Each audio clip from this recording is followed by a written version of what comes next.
Oh, masih.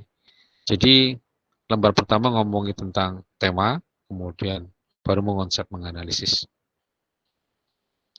Ini berandai-andai ini. Saatnya di sini, kemudian baru dia membuat tampak depan, tampak samping, samping gitu ya. Iya, nggak jelas tampak samping, tampak samping. Empat nggak perlu ya, tampak samping itu cuma samping kanan, samping kiri. Nggak ada, ini kok bisa empat ya. Jadi nanti seperti tadi, menggambar itu harus punya etikat gambar teknik. Mana dinahnya, mana mukanya. Jadi dinah dulu, baru muka di atas ini. Bawahnya harus dinah. Nah, sebelah kanan itu baru tampak samping. Ya, ini tampak depan, ini tampak depan. Ini mungkin tampak depan. Ini hal yang berbeda ya. Nggak bisa seperti ini nanti ya. Jadi teman-teman harus terstruktur. Ini tidak contoh yang tidak baik bisa menjadi contoh juga kan. Nah ini. Oh mungkin pagar itu ada di samping, ada di depan rumah, samping rumah. Jadi yang samping yang mana, yang depan rumah. Harusnya rumah samping dan yang depan itu pagarnya harus sama. Kira nanti beda rumah, harus sama. Nah dia ada berapa, 4 lembar ya. Jadi yang pertama ada tentukan temanya dulu, kemudian ceritakan dulu tornya. Tor itu kita mau buat pagar yang kayak apa. Di dalamnya ada unsur tema, ada unsur cerita konsepnya mau dibuat seperti apa. Jadi misalkan ini rumahnya pejabat tinggi, atau rumahnya seniman, atau rumahnya misalnya, atau arsitek, atau seorang militer yang suka militer, hobi militer atau hobi binatang. Kemudian mau bikin pagarnya kayak apa ya? Ada itu yang suka ikan tuh, sampai pagarnya bikin akuarium, akuarium apa itu, ikan koi gitu. Oh, jadi orang yang lewat itu bisa melihat akuarium di pagar itu. Jadi ya berlebihan juga, tapi yang nggak masalah, itu bebas ya. Seperti itu. Jadi eh, lazim juga, bisa mungkin ya. Jadi teman-teman juga bisa berpikir seperti itu kali. Yang penting idenya adalah kalau bisa original. Jadi memang sulit ya kita melihat membuat pagar yang belum pernah tahu orang itu kayak apa ya. Sulit biasanya kita itu membayangkan yang sudah pernah dilihat, karena pernah dilihat bisa dibayangkan gitu kan. Dan kemudian membuat lagi, hanya dipindahkan di kertas, tapi pengalaman visualnya itu dari orang lain.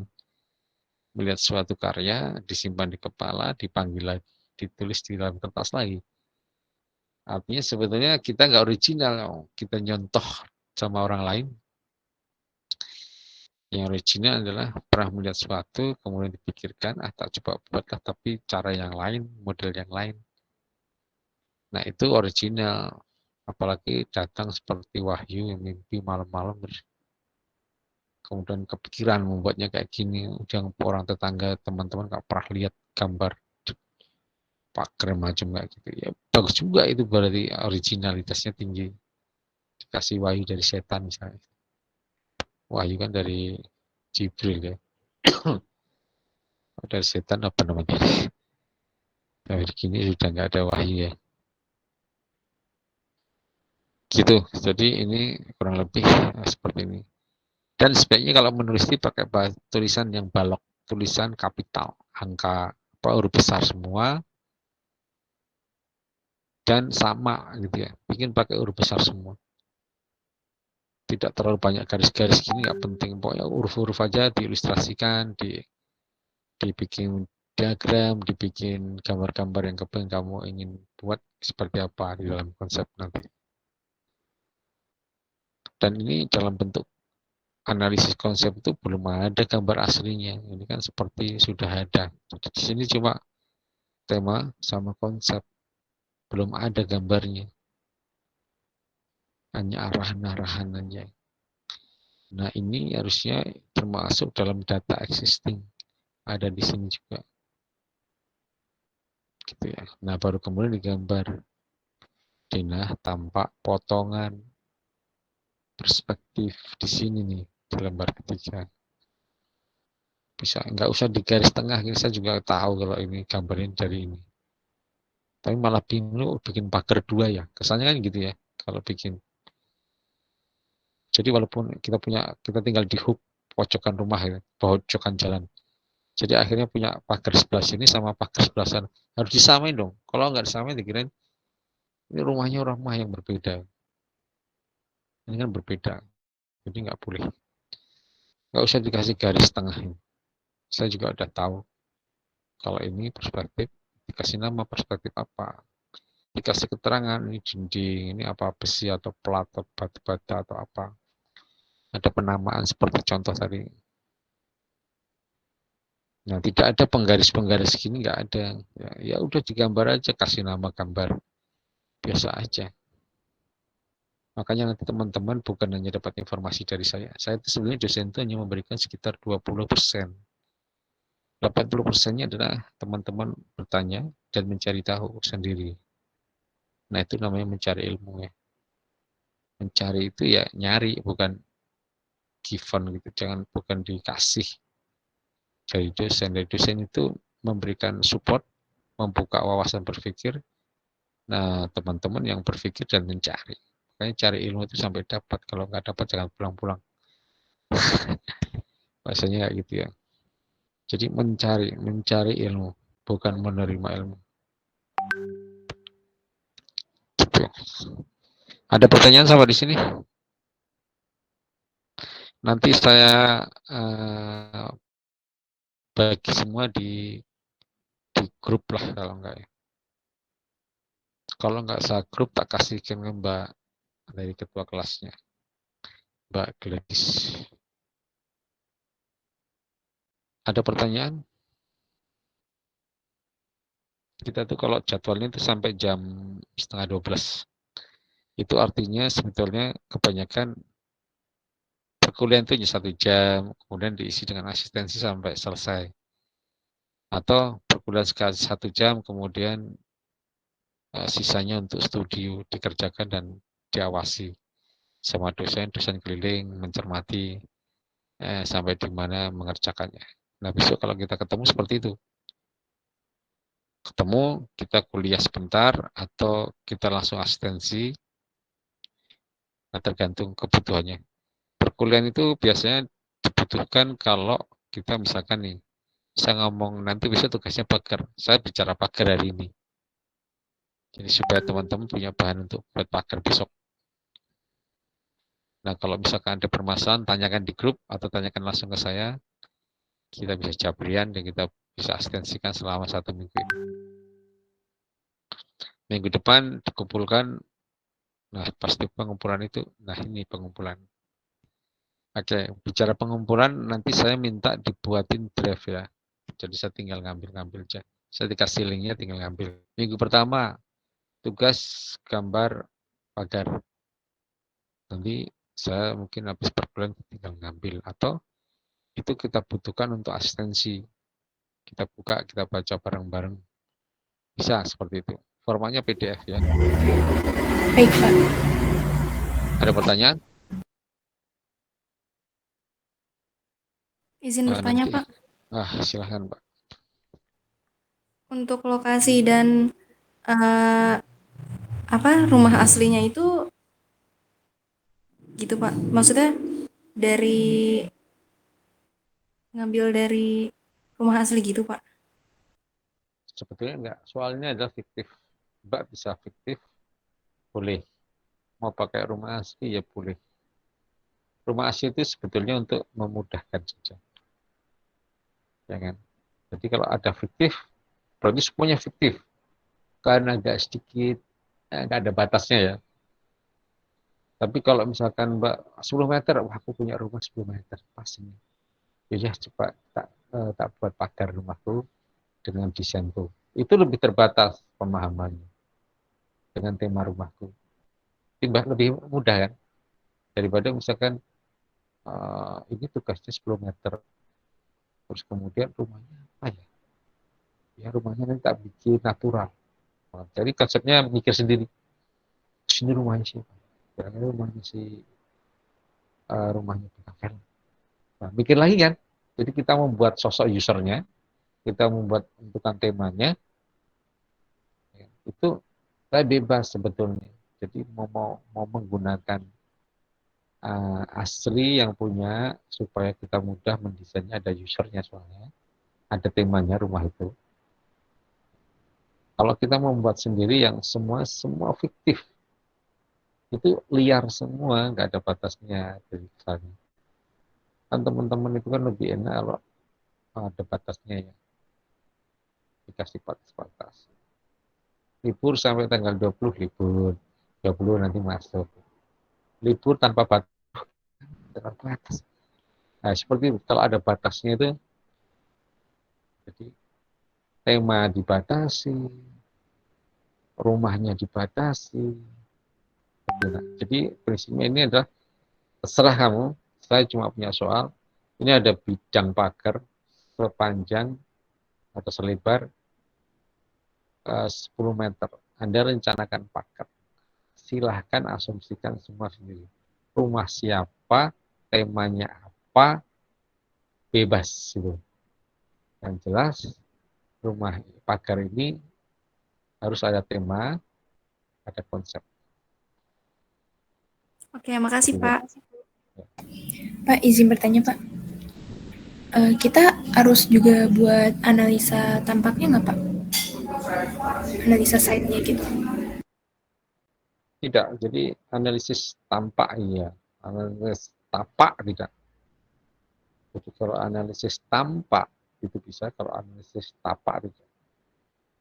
Analisis tampak itu misalkan gitu, tadi kamu bikin sketsa pakai tangan saya. Oh ini 6 meter, 10 meter, 3 meter tak area sini tak buat garasi sebelah kiri.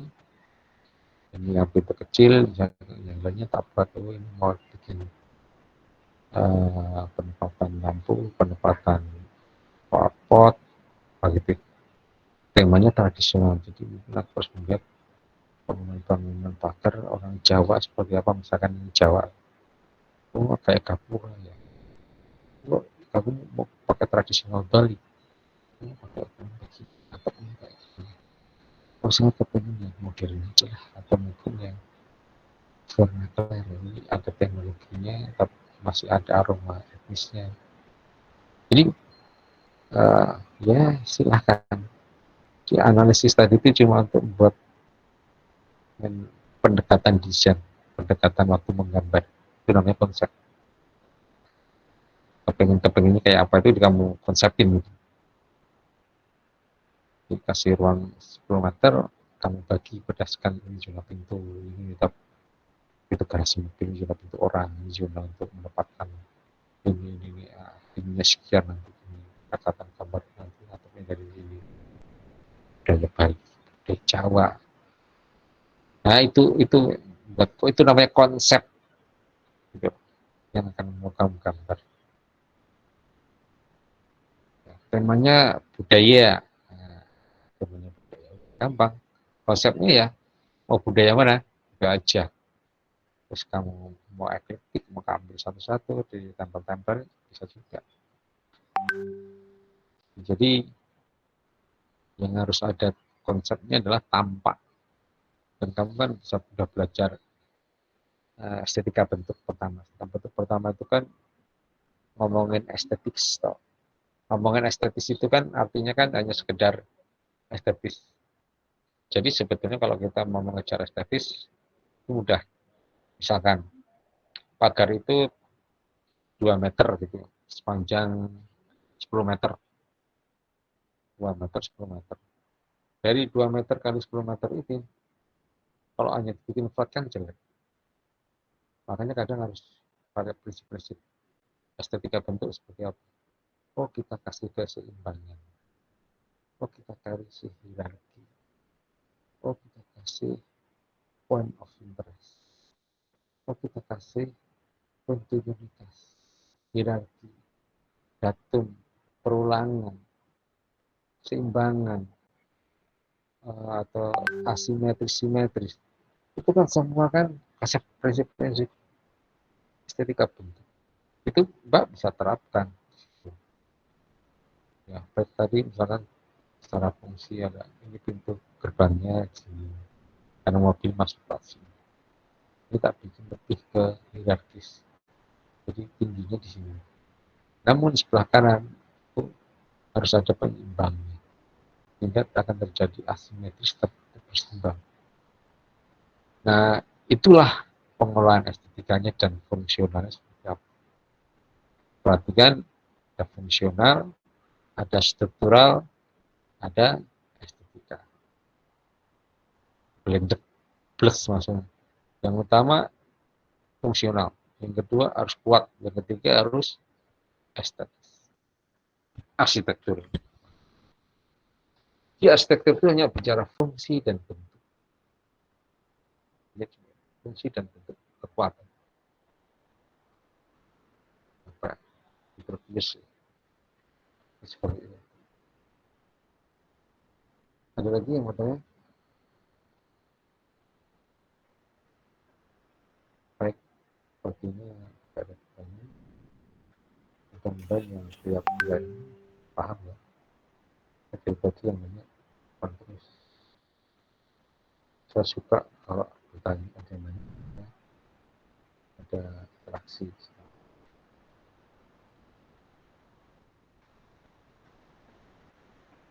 Baik, kalau tidak ada yang bertanya,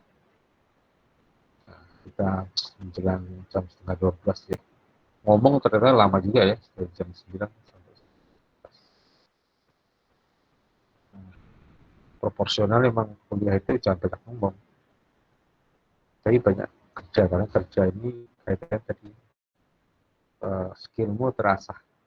Jadi banyak bekerja, jangan banyak ngomong. Tapi ya jangan banyak kerja tanpa mikir. Jadi mikir sebelum kerja itu harus mikir dulu, kalau bisa baru jalan.